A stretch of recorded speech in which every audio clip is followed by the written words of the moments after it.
Hi YouTube, it's Carrie, Lady VSG, here with my week 34 post-op update. Today is November 30th, 2015. I had my VSG surgery April 6th, 2015 down in Tijuana, Mexico with Dr. Ariel Ortiz at the Obesity Control Center. I'm 5'7". When I booked the surgery a little over a year ago, I weighed 301.8 pounds. My heaviest weight was closer to 315, 325, kind of in that area. When I had the surgery, I weighed 272, and today I weighed in at 186.9 pounds, so a loss of 0.9 pounds over the past week, and a total loss of 114.9 pounds. So, I mean, I'm both pleased and bummed with my results this week. I mean, obviously, Thanksgiving was just, 4 days ago. So it's great that this week was still a loss, and I lost almost a whole pound. I feel like that's sort of misleading to say, though, because I worked a double shift the day before Thanksgiving. So on Wednesday, I worked 2 p.m. to 6:30 a.m. And then I walked across the street from work to a hotel, slept from basically 7 a.m. till like 1:15 in the afternoon on Thanksgiving.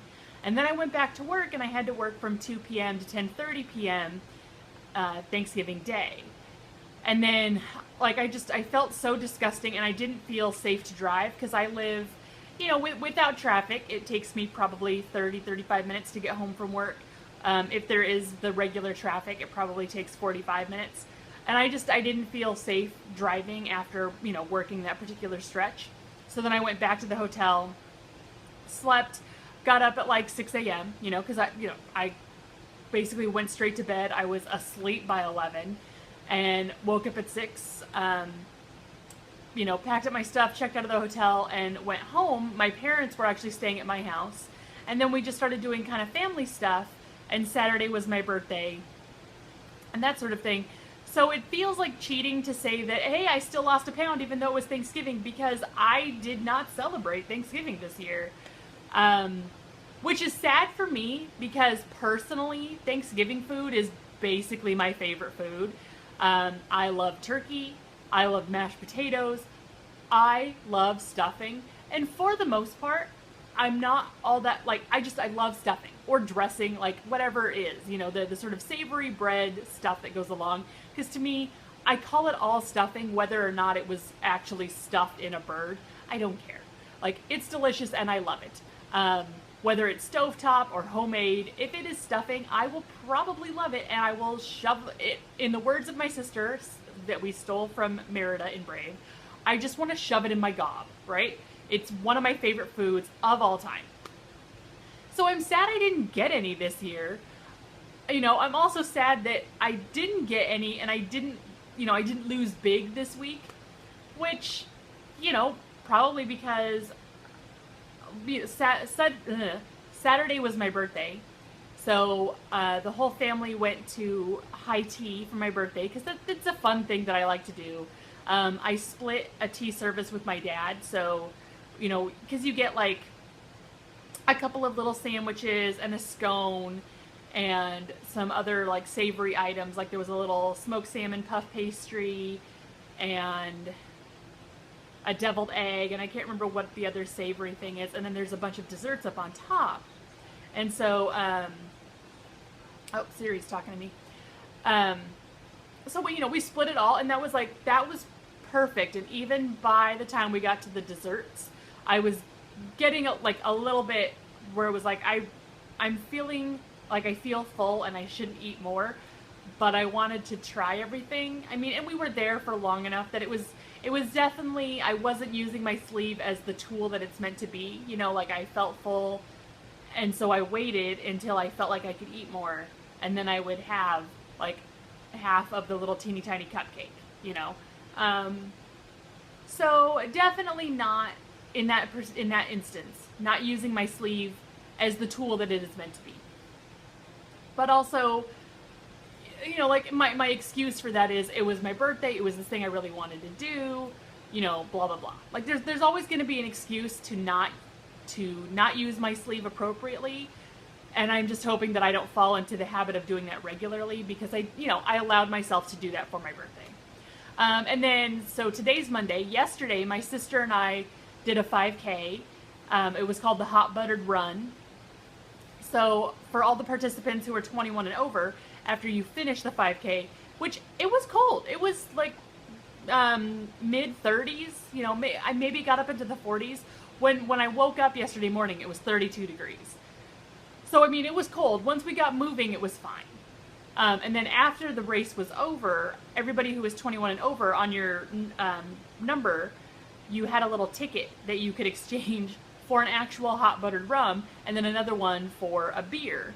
And so my sister and I were like, well, I mean, it's included in our entry fee, and I'm not drinking this year. So, but I still, like, it's one of those parts of my brain that I'm not real proud of. But it was one of those things where it was like, well, I mean, my entry fee covers these things, so like, let's go get our drinks. And so I had a sip of each one. The beer I chose was an IPA, and I don't know, because I haven't drank, since before I had the sleeve. So it's been like, what, 9 months since I've had a drink.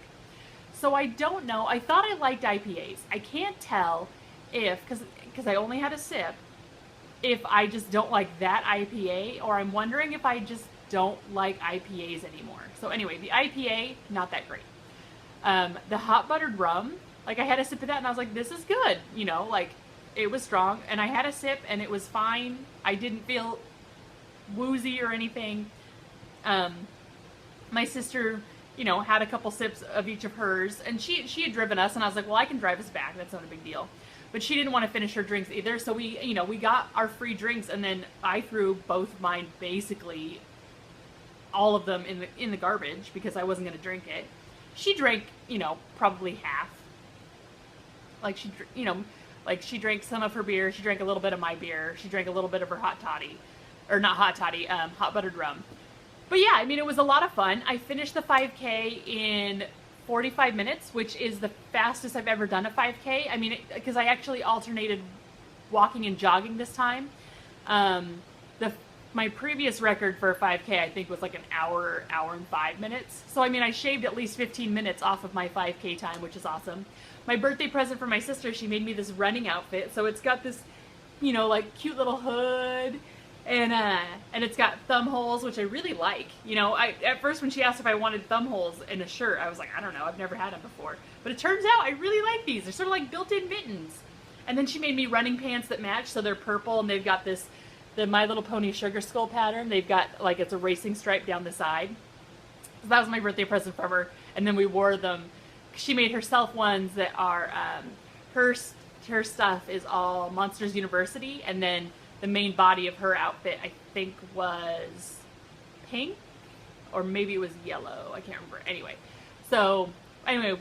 we looked awesome, and we did our 5K.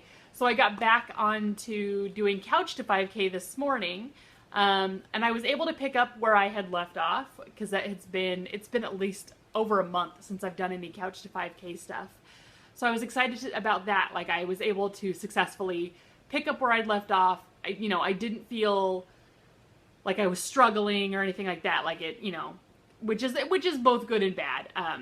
But I'm excited that I don't feel like I lost any progress in being a slacker and not doing it for 6 weeks or however long it's been. So that's kind of what I've been thinking, what I've been doing, that kind of stuff. I did want to tell you guys, I can't remember if I mentioned these. I know I mentioned them a couple weeks ago. The Tonka bars. Mine came, and I've been snacking on them, and I really like them, so I wanted to show you guys. So this is them. So that's how you spell Tonka. And they're 1 ounce jerky bars. So you can see they're not all that big. Like that's my hand, So they're, and they're kind of thin. It's 1 ounce. So it's 70 calories, 7 grams of carb, 7 grams of protein.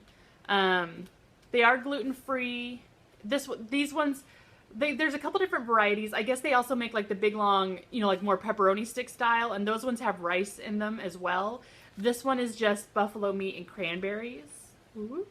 And the ingredients, oh, focusing on that.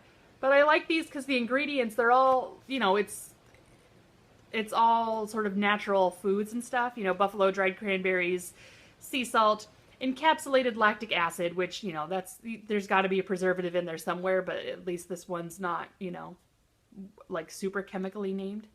Celery juice, black pepper, spices, garlic, onion powder, and red pepper. And it is certified gluten-free for those of you that are, you know, gluten-free. But these are really good, and I like them. The sodium content isn't too bad. It's only 260 milligrams, so it's 11%, but, you know, some of the jerky that I've been snarfing down was way more than that. There's no nitrites in it, no antibiotics. But anyway, I think these are delicious. And I also like them because they're still soft. You know, it's not that really dried out, tough jerky that is like chewing on leather forever just to get it moist enough that you can actually swallow. Like, this is still pretty, I feel like juicy is the wrong word, but it's, you know, it's moist, and so it doesn't take a lot of effort to eat, which I guess is both good and bad, because theoretically I could chow down on a bunch of them. But I've been having willpower and, you know, managing to just keep myself to one a day. But anyway, so I really like these, and I recommend them for any of you who are looking for another jerky substitute. Or I guess it's not a jerky substitute, but, you know, another alternative jerky thing. So that's kind of what's going on with me. I hope you guys are all doing really well, and I will check in with you again next week. Bye.